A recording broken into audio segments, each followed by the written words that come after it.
আসসালামু আলাইকুম সুপ্রিয় বন্ধুরা, কেমন আছেন সবাই? আশা করছি সবাই অনেক ভালো আছেন। তো বন্ধুরা, আমরা ব্লগিং শুরু করার পর কমন ৫টি ভুল করে থাকি, যে ভুলের কারণে দেখা যায় আমাদের ব্লগিং এ আমরা সাকসেস পাই না, বরং আমাদের ব্লগিং থেকে আগ্রহটা হারিয়ে ফেলি। তো আজকের ভিডিওতে এই কমন ৫টি ভুল আপনাদের সাথে শেয়ার করব, যে ভুলগুলাকে এড়িয়ে চললে আপনারা একটা সময় অনেক ভালো একটা পর্যায়ে যেতে পারবেন বা আপনাদের ব্লগ সাইটটাকে অনেক ভালো একটা পর্যায়ে নিয়ে যেতে পারবেন। তো যাই হোক বন্ধুরা, আর বেশি কথা না বলে সরাসরি আমরা মূল ভিডিওতে চলে যাব। তবে যারা এখনো সাবস্ক্রাইব করেন নাই তারা প্লিজ এখনই হিট দ্য সাবস্ক্রাইব বাটন, আর যারা অলরেডি সাবস্ক্রাইব করছেন থ্যাংক ইউ সো মাচ।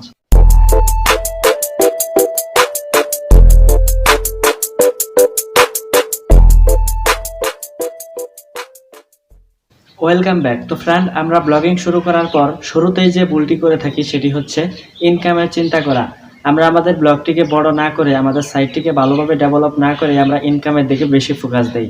আমরা ভাবি আমরা কেন ইনকাম করতে পারতেছি না, কবে ইনকাম করব, কত ডলার ইনকাম হলে আমরা টাকাটা তুলতে পারবো, আমাদের ব্যাংক অ্যাকাউন্ট কবে অ্যাড করতে হবে, এইসব বিষয় নিয়ে আমরা হতাশ হয়ে পড়ি।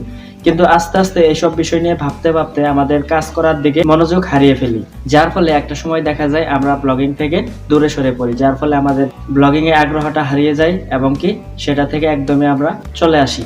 এজন্য আমি আপনাদেরকে বলবো যে কখনোই আপনারা ব্লগিং শুরু করার পর ইনকামের দিকে ফোকাস দিবেন না, কারণ আপনারা সবসময় আপনাদের ব্লগটিকে বড় করার চিন্তা করবেন। ইনকাম নিয়ে যদি আপনারা ভাবেন তাহলে আপনাদের ব্লগটি একটা সময় দেখা যাবে যে কখনোই বড় হবে না, বরং আপনাদের ইনকামের ধান্দায় ব্লগটি ছোট হয়ে যাবে, বরং সেখানে কাজ করা হবে না। এজন্য আপনাদেরকে অলওয়েজ রিকমেন্ড করব, আপনারা ব্লগ শুরু করার পর সেখানে মনোযোগ দিয়ে কাজ করবেন, কখনোই আপনারা সেখানে ইনকাম নিয়ে ভাববেন না। তারপর দ্বিতীয়তে আমরা যে ভুলটি করে থাকি সেটি হচ্ছে আমাদের ব্লগটি বড় করার চিন্তা ভাবনা না করে আমরা সরাসরি অ্যাডসেন্স অ্যাপ্রুভের দিকে ফোকাস দেই। আমরা ভাবি কেন আমাদের অ্যাডসেন্স অ্যাপ্রুভ হচ্ছে না, আমরা কখন অ্যাপ্রুভ পাবো, আর অ্যাপ্রুভ পাইলে মনে হয় আমরা দিনে 20 থেকে 30 ডলার ইনকাম করতে পারবো। এইসব বিষয় নিয়ে আমরা হতাশ হয়ে যাই। তো আসলে আপনাদেরকে বলবো যে এমনটা না, আপনি যতটা সহজ ভাবতেছেন অনলাইনে এতটা সহজ না। আপনাকে অনলাইনে কাজ করতে হলে সেখানে প্রচুর পরিমাণে শ্রম দিতে হবে, সেখানে প্রচুর পরিমাণে অ্যাক্টিভ থাকতে হবে, তাহলে আপনি সেখানে 20 থেকে 30 ডলার না, সেখানে আপনি দিনে 100 থেকে 200 ডলার ইনকাম করতে পারবেন। তাই আমি আপনাদেরকে রিকমেন্ড করব আপনারা ব্লগ বড় করেন, আপনারা অ্যাডসেন্সের দিকে ফোকাস না দিয়ে আপনারা ব্লগটি বড় করার দিকে ফোকাস দেন, সেখানে নিয়মিত কন্টেন্ট পাবলিশ করার দিকে ফোকাস দেন। তারপর আমরা যে ভুলটি করে থাকি সেটি হচ্ছে কপিরাইট কন্টেন্ট নিয়ে কাজ করা। যখন দেখা যায় যে আমরা খুব পরিশ্রম করে সেখানে কন্টেন্ট পাবলিশ করতেছি, সেগুলা ভিউ হচ্ছে না, মানুষ সেগুলা দেখতেছে না, তারপর আমাদের অ্যাডসেন্স অ্যাপ্রুভ হচ্ছে না, তখন কিন্তু আমরা কি করি, আগ্রহটা হারিয়ে ফেলি, যার ফলে আমরা অন্যের কন্টেন্টগুলোকে কপি করে আমাদের সাইটে পেস্ট করে দেই। তো যখন আমরা কপি পেস্ট করি তখন দেখা যায় আমাদের স্ট্রাইক চলে আসতে পারে, বা আমাদের পরবর্তীতে যখন কপিরাইট করার পর যখন আমরা অ্যাডসেন্সের জন্য অ্যাপ্রুভ চাই বা আবেদন করি তখন কিন্তু আমরা অ্যাপ্রুভ পাই না, কারণ আমাদের সাইটে কিন্তু প্রচুর পরিমাণে কপিরাইট কন্টেন্ট থাকে। এজন্য আমি আপনাদেরকে বলবো যে কখনো কপিরাইট কাজ করবেন না। আপনি সেখানে একটু পরিশ্রম করে দেখেন, সেখানে 2-3টা মাস সময় দিয়ে দেখেন, আপনি সফলতা অবশ্যই পাবেন। আর এটা এমন কোনো প্ল্যাটফর্ম না যেখানে 2-1 দিন কাজ করলে আপনি সফলতা পাবেন, এমনটা না। সেখানে আপনাকে 2-3 মাস টাইম দিতে হবে, তারপর আপনি সেখান থেকে সাকসেস পাবেন। সুতরাং কন্টেন্ট আপনারা অবশ্যই নিজে লেখার চেষ্টা করবেন, কখনো কপিরাইট করবেন না। যতটুকু পারেন আপনার যতটুকু নলেজ সেইটুকের উপর ভিত্তি করে আপনি কন্টেন্ট লিখবেন, তবুও আপনি অন্যের কোনো কন্টেন্ট পাবলিশ করবেন না। তারপর আমরা যে ভুলটি করে থাকি সেটি হচ্ছে অতিরিক্ত পরিমাণ এফিলিয়েটে জয়েন হই। তো অনেক সময় দেখা যায় যে যখন আমাদের অ্যাডসেন্স অ্যাপ্রুভ হয় না তখন বিভিন্ন ধরনের এফিলিয়েটে জয়েন হই, সেখান থেকে বিভিন্ন ধরনের অ্যাড নিয়ে এসে আমাদের সাইটে বসাই। তো যখন ভিজিটরই না থাকে তখন আমাদের এফিলিয়েট থেকে কিভাবে ইনকাম হবে, তখন সেখান থেকেও ইনকাম হয় না, তখন অতিরিক্ত পরিমাণ এফিলিয়েটে জয়েন হয়ে যায়, যার ফলে আমাদের সাইটে প্রচুর পরিমাণ এফিলিয়েট লিঙ্ক থাকে বা প্রচুর পরিমাণে আমাদের অ্যাড থাকে। বেশি পরিমাণ অ্যাড থাকার ফলে দেখা যায় যে আমাদের সাইটে যারা ভিজিট করতে আসে তারা কিন্তু বিরক্ত ফিল করে এবং পরবর্তীতে সেখানে আসতেও চায় না। এজন্য আমি আপনাদেরকে অলওয়েজ রিকমেন্ড করব যে আপনারা কখনো অতিরিক্ত পরিমাণ অ্যাড বসাবেন না বা অতিরিক্ত পরিমাণ এফিলিয়েটে জয়েন হবেন না।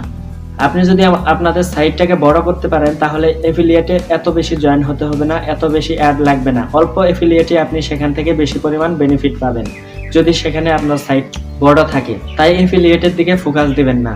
তারপর আমি লাস্ট আপনাদেরকে যে বিষয়টি বলবো সেটি হচ্ছে কন্টেন্টের দিকে ফোকাস না দেওয়া। কারণ আমরা অনেকে আছি যারা কন্টেন্টের দিকে ফোকাস না দিয়ে সরাসরি আমরা বিভিন্ন দিকে ফোকাস দেই, যেমন অ্যাডসেন্সের দিকে কত টাকা ইনকাম করব সেই দিকে, এফিলিয়েটের দিকে, এই দিকে আমরা ফোকাস দেই, কিন্তু আমরা কন্টেন্টের দিকে কখনো ফোকাস দেই না। তো আজকে আমি আপনাদেরকে বলবো যে আপনারা বাজে বিষয় না ভেবে আপনারা সবচেয়ে বেশি পাবেন কন্টেন্ট নিয়ে। কারণ আপনি যদি কন্টেন্ট বেশি পাবলিশ করতে পারেন তাহলে একটা সময় দেখা যাবে অতিরিক্ত পরিমাণ কন্টেন্ট যখন থাকবে তখন আপনার সাইটে প্রচুর পরিমাণ ভিজিটর আসবে, আর যখন প্রচুর পরিমাণ ভিজিটর আসবে তখন ইনকামটা কিন্তু অটোমেটিক জেনারেট হবে।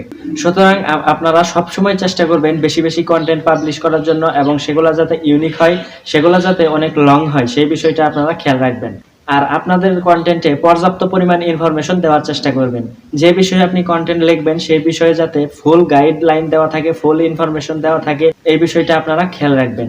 মনে করেন আপনি একটা রেসিপি নিয়ে লেখালেখি করলেন, কিন্তু সেই রেসিপি কিভাবে তৈরি করতে হয়, সেই রেসিপির মধ্যে যেসব বিষয় লাগে সেগুলা কোথায় পাওয়া যাবে, সেই বিষয়টা সহ আপনারা সেখানে তুলে ধরবেন।